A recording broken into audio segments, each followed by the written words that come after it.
steps up. Ricketts is at the high point. Jones. Aromaterio has a lane. Nicholas Aromaterio, the shot. Scores! Holy jumping! The Italian stallion puts the puck in the back of the net. Mamma mia, Nicholas Aromaterio! So to keep it in and does. Callum Jones for Potts. At the blue line, kept in by the skate of Thomas Maya. Maya. Down low on the half course, he swings out in the slot for Potts. Kyle Potts has it, hands on, now he shoots, scores! Holy jumping! How do you do? Kyle Potts puts the puck in the back of the net. Blades block that shot, and coming the other way is Ohl Moment. He's on the breakaway, scores! Holy jumping!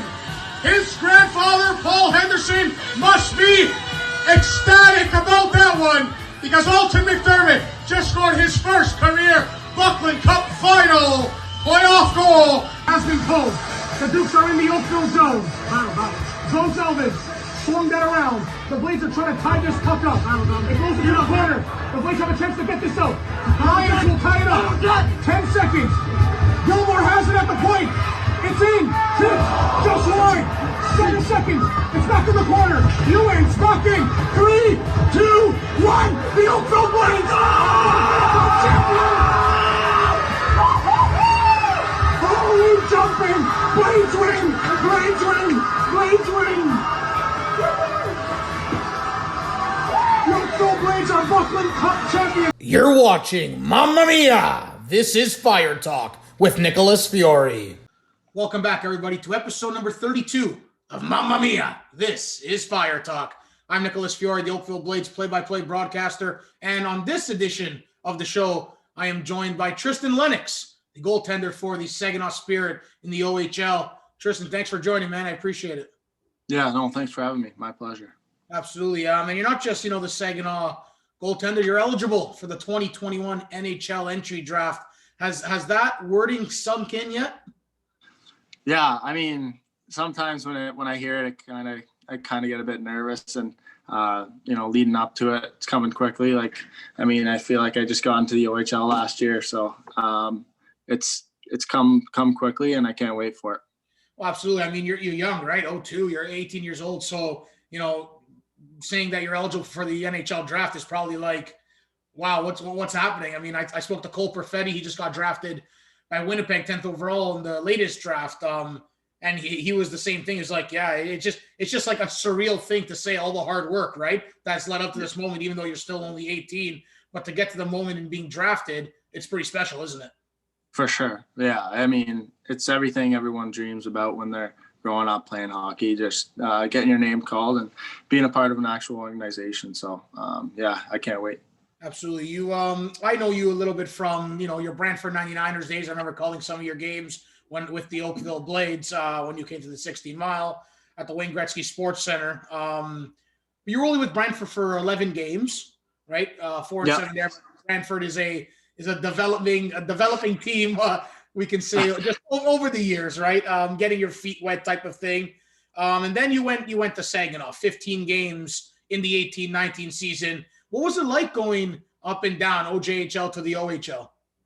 Yeah, I mean, my first year, I started with Sag for about, I don't even know if it was a month, but then I came down to Brantford, and everyone there was so good in helping me and, kind of treating me like a pro. And, day in and day out, we'd always practice hard, no matter if we'd get outshot 60-10 the last night. So we'd always do the right things, and I think it's a great organization there. So it did help me going into play in Saginaw and behind Ivan Prosvetov, and we obviously had a great team there. So it was tough as a 16-year-old to kind of play and do as well as you can with all the big guys around you. But it was good, and I wouldn't change.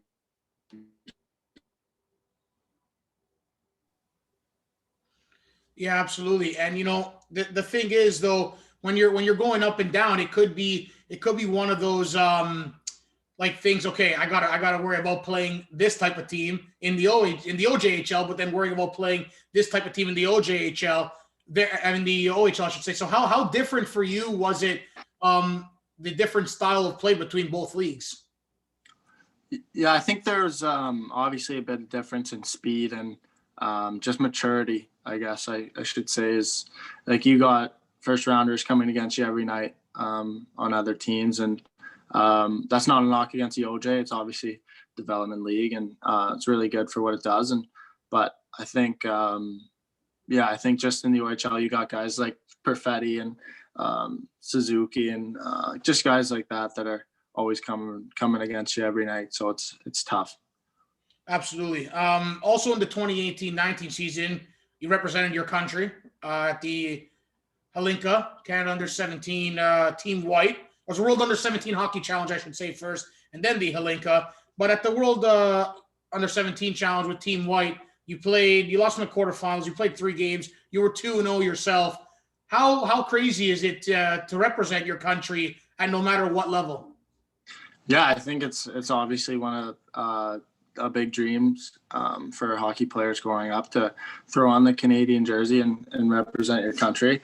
Yeah, I mean, I wouldn't say a bad thing about anything that they did for us, and it was just a great experience all in all. Too bad we lost in the shootout there, but at the U18s we ended up making it to the gold medal game, and unfortunately I couldn't play because I was injured, but it was a good run, and unfortunately we ended up losing, but it was good. You played in the Hlinka Gretzky as well, as mentioned. 3 games played, you're 3-0 there. So for Canada, you're 5-0. It's pretty good, isn't it? Yeah, I think so. But yeah. Speaking of Canada, you were also invited to the World Junior Selection Camp this past World Juniors. Let's first talk about the overall experience. Obviously, a little bit different, a COVID-style experience. It was a bubble and so on and so forth. But for you, how honored were you to even get the call, one of 5 goaltenders to get the call, and the overall experience for you being at the selection camp? It was awesome. I mean, I wouldn't obviously want to be cut in any circumstances, even though it's a tough situation. But I think just going there and having all these first round guys around you and studs and that are going to play in the NHL in a couple of years, it's a bit of a eye opener, I should say, and just seeing all the guys that you're competing with on a daily basis and how much you got to put in the work to stay at that level is pretty crazy. But yeah, it was great. I wouldn't say a bad thing about it. You know, you went with the likes of Dylan Cousins there, Bowen Byram, who are now making, NHL debuts and in the league months, weeks. Quinton Byfield after Cole Perfetti, after the tournament, right? How crazy is that to see? Like, okay, I was just with them a few weeks ago, and then now they're in the NHL. Yeah, it's an eye opener. It's pretty crazy to just see guys that you were just playing against finally cracking the NHL lineups, and it's exciting to see for sure. And I'm really happy for those guys. Absolutely. Hey man, one of 5 goalies this year. Maybe you'll be on the team next year, right? You never know. You gotta keep on working hard, right? Exactly. Yeah. How have you been working hard during this off time? Obviously, COVID has put in a dampen on a lot of things, but a lot of COVID workouts, isn't there? Oh yeah, for sure. Like I remember at the quarantine in Team Canada, we were working out in our hotel rooms and got a little steamy in there sometimes, but it was good all in all. Absolutely. Have you heard anything about the OHL and the OHL's return to play, if there is anything? Yeah, like I think there was a bunch of set dates, but they kept on getting canceled, unfortunately. But we haven't heard anything yet towards the season starting up again. But I hope it does, because we got a good shot at winning. Absolutely. Yeah, you guys were pretty decent last year, right? Right, with the Spirit. And obviously, it's funny because both Saginaw and Flint took like a next step last season. Meanwhile, now when this could have been both of your seasons, COVID happened. But hey, it happened to everyone, right? I haven't been in a rink in almost 1 year, so it's last time I was at the rink actually was in Brantford when the Blades played Brantford first round of the playoffs last season. So it's just crazy to think, right? But you have to work hard and you have to get to it. What speaking of working hard, you obviously have to work hard in Brantford to obviously get the eye of the Spirit. in Saginaw to say, okay, we're gonna sign this kid. We're gonna give him a shot. He's gonna be our goaltender. Do you think the Brantford 99ers or even the OJHL Junior A in general set you up for the OHL and Saginaw on the next level? For sure. I think going down to the OJ was one of the best things that happened to me that year. And just, being able to, as a 16-year-old, you're going into the OHL as a goalie. You're not going to start. No, I don't think it's happened for a while. But it's definitely a different experience when you're not playing, and it's tough. You kind of lose confidence in yourself a bit and wonder if you can play at that level. So I think going down to the OJ, and I played every game that I was there, and just getting confidence and getting a lot of shots and staying busy is good. And that was great for me for sure. Absolutely. You went to the Saginaw Spirit full time in the 2019-2020 season. 33 games played, easy for me to say. 20 wins, 8 losses, 3 ties. 3.63 GAA, not bad, and a .867 save percentage, but it's the matter of getting the playing time and getting games in. I mean, 20 wins in 33 games is pretty good. Did you feel like at your young age you had a home in Saginaw? You felt comfortable, you felt comfy. It's as simple as that, and you shined every game for the most part? Yeah, I think obviously being drafted by Saginaw, I wasn't overly ecstatic about it, and was kind of iffy about going and what was going to be the next steps. But right after they drafted me, they brought me down and paid for me staying in a hotel, and we just got to go around the city and view the facilities and stuff like that. And everything there is top notch. You don't understand how much time and effort that the owners and all the staff there have spent on everything around the facilities and stuff. But it's just great. It's pro culture for sure. And I wouldn't change a thing, and I can't wait to be there for the rest of my OHL career. I was going to say, I would say at least more than half, maybe a couple are not, maybe you can call top notch, not organization wise, but even facility and complex wise. But for the most part, it's crazy to think, but the OHL does put money into you guys and into the kids, and make sure you are in that professional environment moving on, because after the OHL, it's either maybe NCAA, USHL, or even the draft, right into the NHL. So how important is it for the younger kids, even coming up, even though you're still young, that are in AAA, AA and all that, wanting to make the OHL, to tell them that, no, it honestly is a professional environment almost no matter where you are? Yeah, every arena we've been to, and in the league is always, they're one of their staff members comes over and kind of puts us in our assistant locker room and stuff like that. And cities let us skate on their ice before games on the road. And it's just, honestly, you don't understand what it's like until you get there. It's so cool, just the way that they treat you, and how everything's just given to you. Other than your home barn, what's your favorite barn to play in the O? I think I play my best in Flint, actually, but that's probably not my favorite spot to play. I would probably say Kitchener or Guelph, just a hometown game, and I love playing in front of my family. Yeah, I've been to both the Odd and the Sleeman Center for when I was with the Brampton Bombers 5 years ago in the GOJHL. Okay. They're good spots over there. Yeah. Listen, Tristan, you have an opportunity, right, to get drafted into the NHL, and a lot of kids, in Canada, really in the States, all over the world, that play hockey, have that opportunity. But as a goaltender, I feel like it's harder. I've been a soccer rep competitive goalie for who knows how long now, but it's tough. It's tough to, crack the number one and even be a top 2, 3 in a system when you have a lot of depth.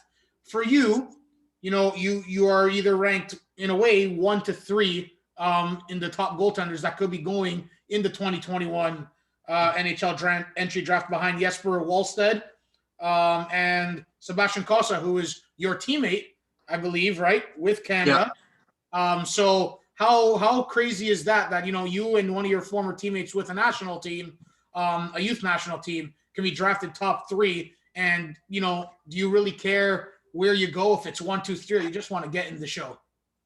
Yeah, I think me and Kosa we were roommates at U17s, and we'd always talk about, because we were the only late births on our team except for Owen Power, I think, but we would talk about getting drafted and just how cool it would be and stuff like that. But it'd be pretty crazy for sure to see a guy that I played with and got to know go in the draft. And I think I don't really have hope. Like, I don't want to say, oh yeah, I want to go first round or else I'm going to be mad, but that's definitely not the case. And I'm just looking to get drafted anywhere would be great, and dream come true for sure.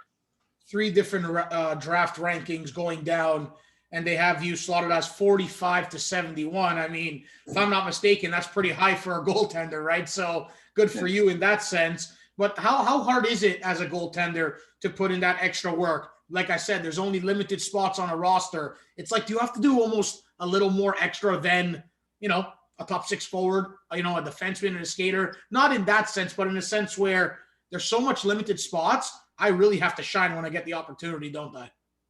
Yeah, for sure. I mean, that was my mindset in my rookie year the whole time, was just, not to take Ivan's job, but that was kind of the mentality I kind of went into games with, is I'm going to take your job. And healthy competition, right? Yeah, exactly. And obviously he's a great goalie, and he's going to play in the NHL one day, but it was good mentality for me, and it just fired me up for games, because I wanted to prove to people that I wasn't just a backup goalie. How cool would it be, though, to be the first goalie drafted in the draft? That'd be pretty sweet. Yeah, it'd be awesome. Absolutely. Who's the guy you look up to, the goalie you look up to, or even if it's a player, past, present in the NHL, that you kind of idolize your game around? I mean, I like to take things from all the guys that I enjoy watching, like Carey Price, Vasilevsky, UC Saros, and Carter Hart. I think those guys just their demeanor to the game and the will to get better every day is just top notch, and that's why they've been on top of they're on top of the game, or they've been on top of the game for a while. And it's just cool to watch those guys compete every day. So, a GTA Ontario kid, are you is your dream team the Leafs, or no? Who's your dream team? Yeah, I think being drafted by the Leafs would be pretty cool, obviously, but like I said, I'm just hoping to get drafted. I'll be happy and with whatever team, and they'll become my new favorite. So yeah, exactly. And then all the gear to head to toe, right? There you go. Yeah, seriously. Favorite OHL moment, Tristan? First win, first shutout, first call up, first robbery. What's your favorite OHL moment to date?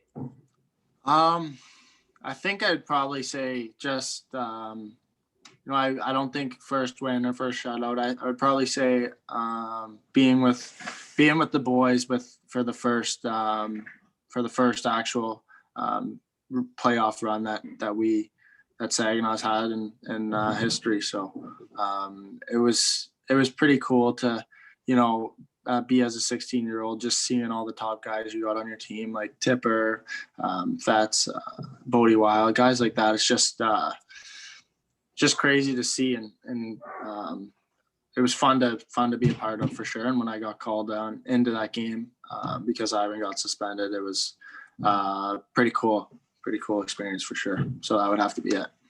Absolutely. Like mentioned a few times, eligible for the 2021 NHL Entry Draft.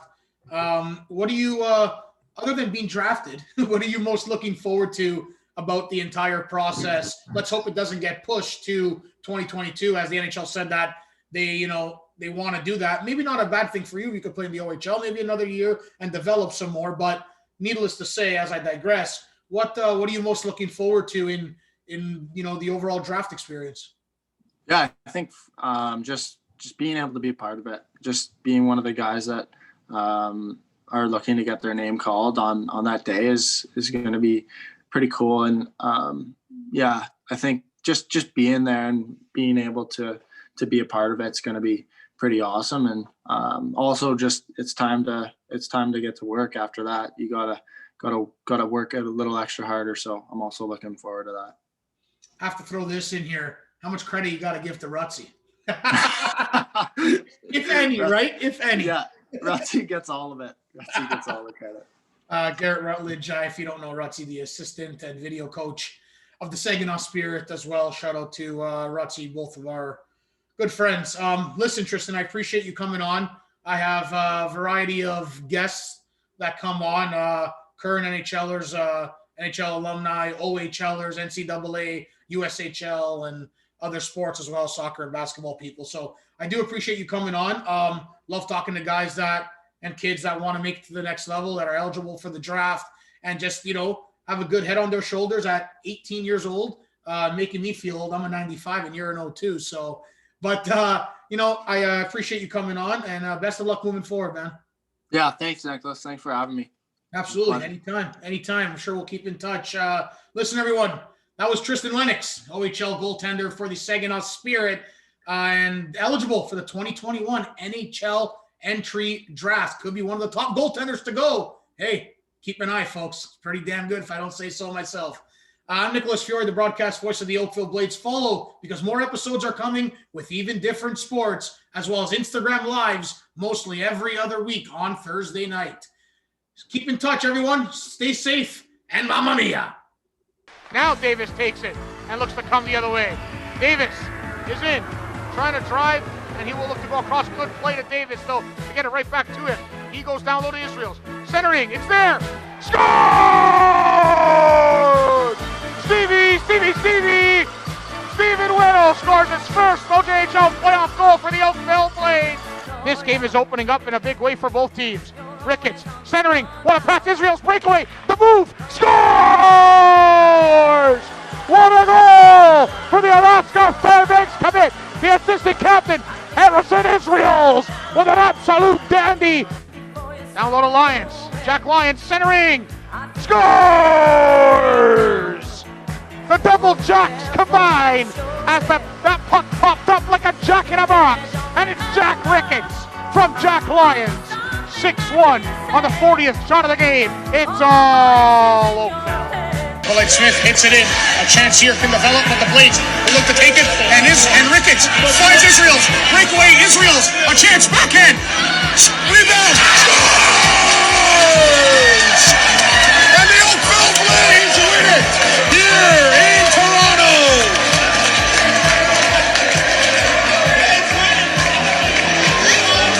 Blades win, Blades win, Blades win!